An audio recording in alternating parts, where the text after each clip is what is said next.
Amigas e amigos, eu disse que o golpe virou um esgoto a céu aberto. E nós tivemos agora com esse vazamento dessa delação, é uma pré-delação, alguma coisa assim. Eu sei que é um vazamento deste executivo da Odebrecht, que a mídia está fazendo um escarcéu com tudo isso. Foi mais um transbordamento desse esgoto, né? Mais uma torrente de sujeira, né? De detritos de maré baixa, né? Como se diz, uma esculhambação, na verdade. A questão toda é que na delação não há nenhuma novidade. Esse é o ponto que precisa ser destacado, precisa ser ressaltado. Ele fala do quê? Fala de Caixa 2. Ora, Caixa 2, todo mundo sabe que existe, todas as delações foram feitas nesse sentido, quer dizer, não tem novidade nenhuma. Não justifica esse escarcéu que a mídia está fazendo, que a direita está fazendo. Isso certamente tem coisas aí por trás. Tem aí o processo da crise desse grupo do Michel Temer. Eu venho falando disso aqui, não é de agora. Desde antes deles assumirem o comando, o comando do golpe, né? É um grupo que não tem muito, a direita, os golpistas, não tem muita confiança nele para pilotar o processo do golpe. Esta que é a realidade. Estão sempre aí, né, aguardando para ver se a coisa vai, se engrena, se ganha impulso, porque eles têm sempre aí uma carta na manga, vamos dizer assim. A Operação Lava Jato serve para isso, eu já falei isso, né? As denúncias, a delação, né, que eles estão aí denunciando, falando, vai Caixa 2. Né? A Caixa 2 tem em Furnas, tem no metrô de São Paulo. O processo político da direita foi montado assim.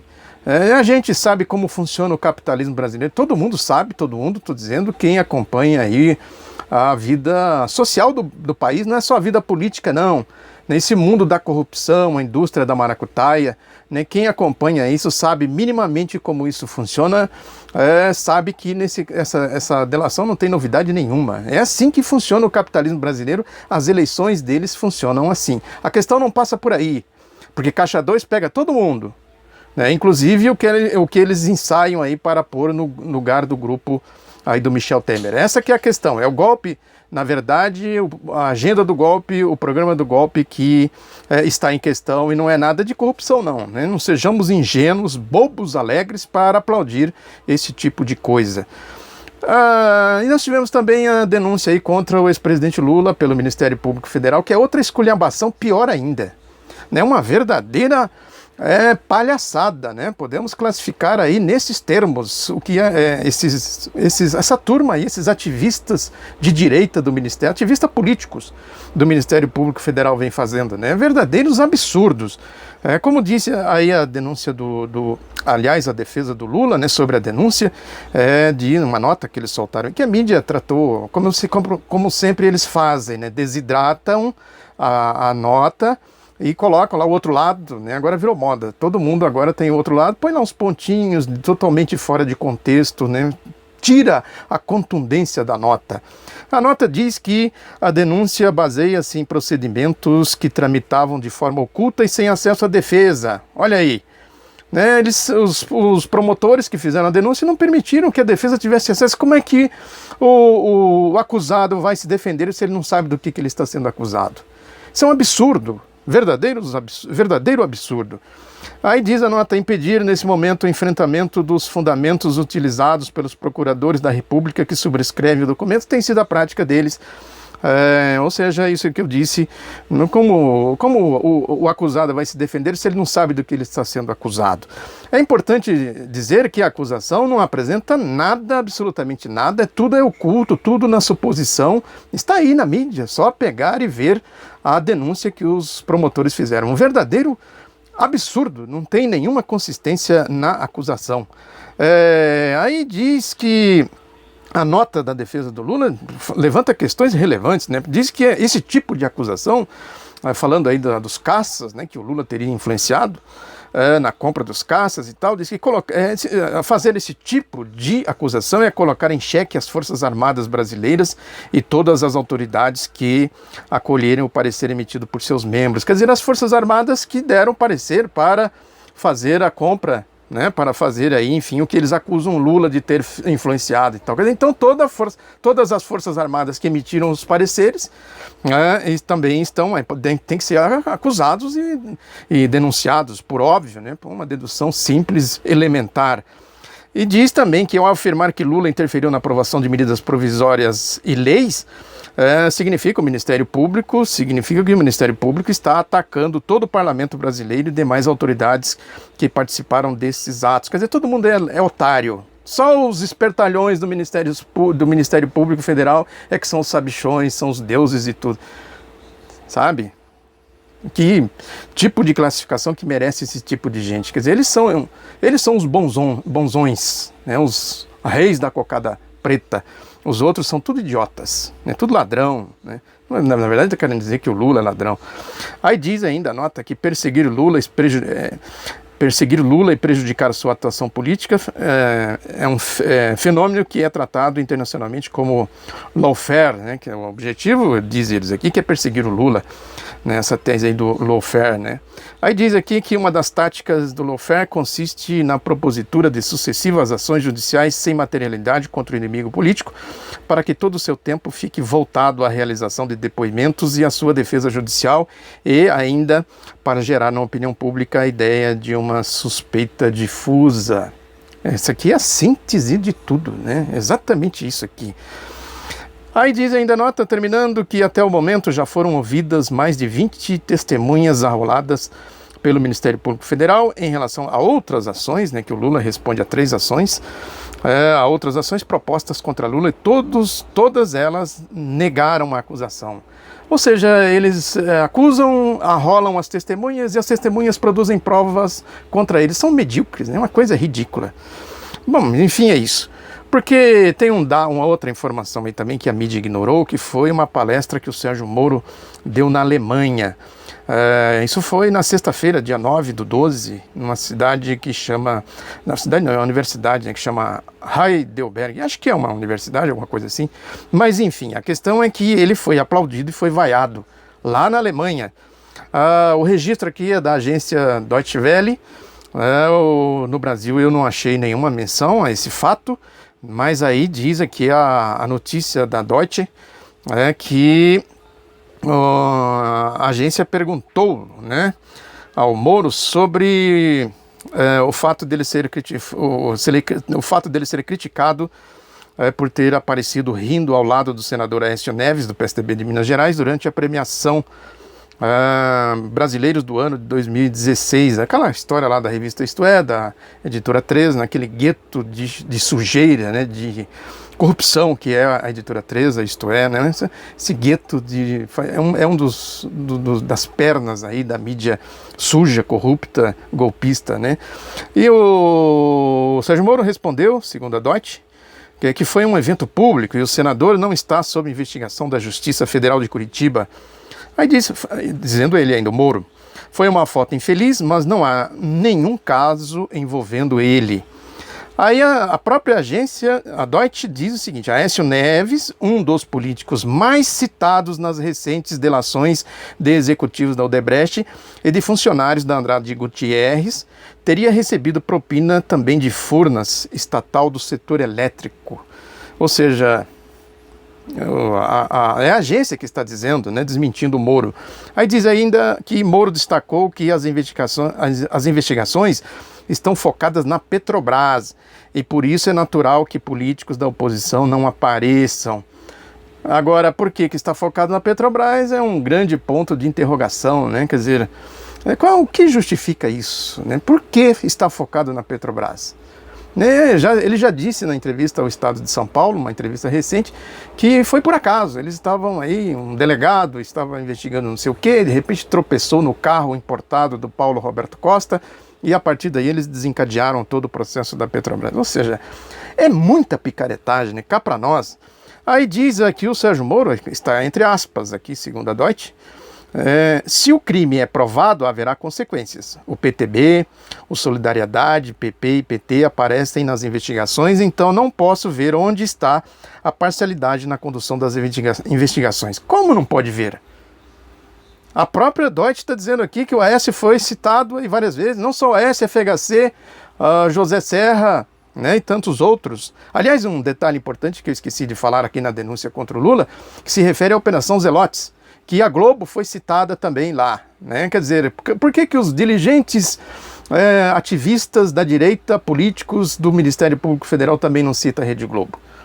Ponto de interrogação. Mas prosseguindo aqui ainda na história da Deutsche, na palestra, nessa história do Sérgio Moro, na Alemanha, e disse aqui que o Moro, evitou comentar a notícia que Odebrecht teria pago Caixa 2 ao governador de São Paulo, Geraldo Alckmin, nas campanhas eleitorais de 2010 e 2014.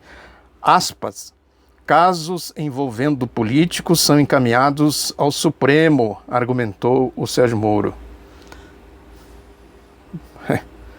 Mais uma saída aqui estranha do juiz. O juiz disse discordar totalmente das críticas de que o processo legal não tem sido cumprido na Lava Jato. Aspas de novo, do Moro. A operação não é uma bruxa caçadora. Justificou ao dizer que não joga com a política. Nenhuma prisão aconteceu com base em opiniões políticas, mas em evidências de crimes, que crimes foram cometidos. Cá para nós, evidências, o que eles investigaram, qual foi a apuração que eles fizeram, qual é o resultado, o rastreamento do dinheiro, quem recebeu, quem gastou, aquilo que eu sempre faço aqui. E as delações que eles varreram para debaixo do tapete, tantas e tantas. Mas enfim, prossegue ainda a Deutsche. Para Moro, a Lava Jato dá ao Brasil a oportunidade de superar a prática vergonhosa de pagamentos de propinas. Aspas de novo. Há uma profunda erosão na confiança na democracia, afirmou Moro. A Lava Jato revela que muito pode ser feito para combater a corrupção sistêmica. É o mantra dele, a corrupção sistêmica. Sistêmica só para... nas ilações que eles produzem lá na Operação Lava Jato, nas deduções, a corrupção de verdade mesmo, Banestado, o caso de Maringá e etc e tal, isso não é corrupção sistêmica. Mas enfim, ainda diz aqui, prossegue a agência, o juiz federal declarou que o executivo e legislativo precisam implementar políticas para combater a corrupção. Isso é verdade. Inclusive o projeto aí, esse que o Renan Calheiros acabou jogando na gaveta por conta desse acordo que ele fez com o STF para punir as quadrilhas que atuam no Poder Judiciário. E também o projeto deles lá, da Operação Lava Jato, que a Câmara dos Deputados emendou e eles deram chiliques, ficaram aí fazendo verdadeiros, tomando atitudes de histerias, vamos dizer assim. Aí diz ainda o Moro, ao setor privado cabe implementar meios de controle interno para acabar com a regra do jogo do setor público, guiado pelo pagamento de propinas. Quer dizer, ele associa aí com o setor público como se a corrupção fosse uma coisa automática, privada com o público. Quer dizer, sonegação de imposto não conta, evasão de divisas não conta, e outras coisas mais que a gente sabe que tem aí nesse submundo da direita, do mundo empresarial da elite brasileira. Aí termina a notícia da Deutsche, dizendo que um grupo de cerca de 30 juristas e acadêmicos enviou uma carta à Universidade de Heidelberg, argumentando que Moro não tem credibilidade para discursar sobre combate à corrupção no Brasil, por ser parcial em favor de partidos como PSDB e PMDB. Diz a Deutsche que parte do público protestou contra Moro. Aspas aqui do texto, que eles enviaram, diz o texto que o juiz federal Sérgio Moro incorreu em posturas as quais foram determinantes para o clima político de derrubada de um governo legítimo, servindo desta forma aos piores interesses antidemocráticos. Fazendo aí uma referência ao vazamento da escuta telefônica entre a Dilma Rousseff, a presidenta Dilma Rousseff, e o ex-presidente Luiz Inácio Lula da Silva. Tem muito mais coisas além disso, evidentemente. Na plateia, brasileiros levantaram cartazes com dizeres Moro na cadeia e parcialidade fere a democracia. Outros gritavam, Moro, meu herói. Os grupos trocaram insultos. Tem os puxa-sacos, e tem também aí quem vê a coisa com base nos fatos, na realidade, Essa tem sido aí a tônica. Perguntado por uma pessoa na plateia por que divulgou os áudios de escutas telefônicas de Dilma, Moro afirmou que as pessoas têm o direito de saber o que seus governantes fazem. É muita cara de pau, muito cínico nessa resposta dele aqui. Aspas. para ele: é estranho que numa democracia as pessoas reclamem de uma revelação como essa. Desde o início das investigações decidimos que não iríamos esconder nenhuma informação do público, declarou, ao ressaltar que a atitude não foi uma exceção à regra. Ou seja, confessando aqui que ele atua em conluio com a Rede Globo, porque o áudio foi vazado primeiro para a Rede Globo, com a mídia de uma maneira geral, nessa vergonha, essa promiscuidade dessa relação dele com a mídia, né, com o PSDB. Tem a história do bar que eu já falei aqui também lá em Curitiba, ele no boteco, a turma lá cantando, batucando, falando aquelas groselhas, aqueles absurdos produzidos pela Força-Tarefa da Operação Lava Jato. Aí diz a Deutsche, Moro não quis comentar a crise entre o Legislativo e o Supremo Tribunal Federal, instalada nessa semana após o presidente do Senado, Renan Calheiros, se negar a afastar do cargo depois de determinação do ministro Marco Aurélio Mello. Vai comentar o quê? Sabe? A atuação política dele, do Sérgio Moro, a politicagem do Sérgio Moro tem uma delimitação muito clara. É um time, como eles dizem, né? Cada um faz o seu papel no time. A politicagem, esse jogo sujo, essa sujeira toda que eles produzem aí, certamente está muito bem delimitado, é um jogo muito bem delimitado, com regras delimitadas para que cada um possa atuar aí dentro dessas regras. Tem também um artigo muito interessante do Paulo Nogueira Batista Júnior, no jornal o Globo hoje. O Paulo Nogueira Batista Júnior é um economista, ex-diretor executivo da FMI e atual vice-presidente do novo Banco de Desenvolvimento do BRICS. Aí ele diz, a certa altura: não sei se os brasileiros se dão conta, mas vários dos nossos problemas estão ocorrendo simultaneamente em diferentes partes do mundo. Aí, mais adiante, a crise não é só nossa. É mais difícil sair do pântano, uma vez que os problemas econômicos e políticos de outros países rebatem sobre o Brasil, dificultando a superação da nossa crise. E em outra passagem ele disse: um traço da crise atual é a polarização da sociedade em vários países ou regiões, Estados Unidos, Reino Unido, Europa continental, Turquia, Brasil, Venezuela, por exemplo. Nem falo das guerras civis e da desordem no Oriente Médio, Síria, Líbia, Iraque e Iêmen. Aí diz ele ainda: nos países desenvolvidos, a polarização representa uma reação à chamada globalização neoliberal, ou seja, a rejeição do projeto socioeconômico das elites internacionalizadas. No Brasil, o caso é diferente. O que tivemos e temos ainda é a rebelião das elites e da maior parte da classe média contra determinado projeto político e social que prevaleceu no Brasil de 2003 até 2014. Muito interessante essa síntese que ele faz aqui. Lá eles estão se levantando contra a globalização. Aqui essa direita fascista, ordinária, corrupta, violenta, estúpida está se levantando contra este ciclo que ele chama aqui de projeto político e social que prevaleceu no Brasil de 2003 até 2004. Esse é o Brasil, as suas complexidades, a sua luta de classes, a sua realidade, né, que eu falei aqui da complexidade social do Brasil que se reflete no mundo político, sendo que o mundo político da direita é isso aí, é Sérgio Moro com as suas sujeiras, com as suas mentiraiadas, nesta força-tarefa da Operação Lava Jato com esses delegados, esses promotores, que é a coisa mais ridícula que já surgiu no cenário político do Brasil, aí podemos dizer, desde a Revolução de 1930, são ridículos, medíocres, né? Uma coisa realmente abjeta, né? Causa asco o comportamento desse tipo de gente, como esses aqui que a Deutsche Welle levantou aqui nessas perguntas muito pertinentes que foram feitas aqui para o Sérgio Moro, né? Esta é a realidade, esse é o jogo que está sendo jogado, né? É contra isso que os democratas, os cidadãos civilizados do século XX, que defendem realmente os interesses do povo, precisa enfrentar. Muito obrigado pela atenção, um abraço, espalhe o outro lado da notícia e até a próxima.